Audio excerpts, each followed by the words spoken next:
ውዶቼ የጥርስ ህመም በጣም ተቸገረን ያላችሁኝ በጣም ብዙዎች ናችሁና ለዛ መፍትሄ ደግሞ ሩብ ማንኪያ ጨው፣ አንድ የቡና ማንኪያ ሎሚ፣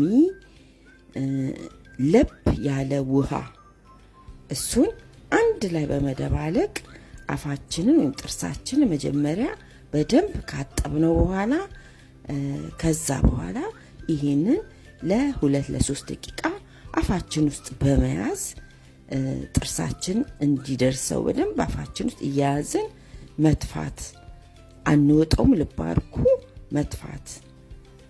ይሄ በጣም የጥርስ ህመምን ያስታግሳል። በቀን 2 ጊዜ ይሄን ጠዋትና ማታ ብታደርጉት በጣም በ2 ቀን ውስጥ ህመሙን ያስወግድላችኋል። ይሄ ጥሩ መፍትሄ ነው ብዬ አስባለሁ።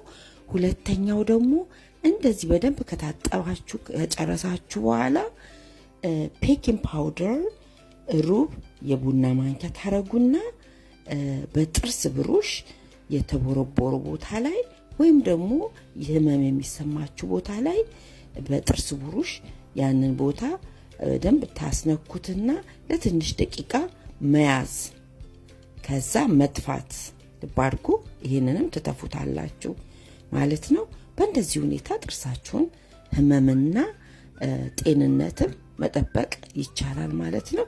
ይሄ ማስታገሻ ነው። ከባሰባችሁ ወደ ህክምና መሄዱ የተሻለ ነው። መልካም ቀን።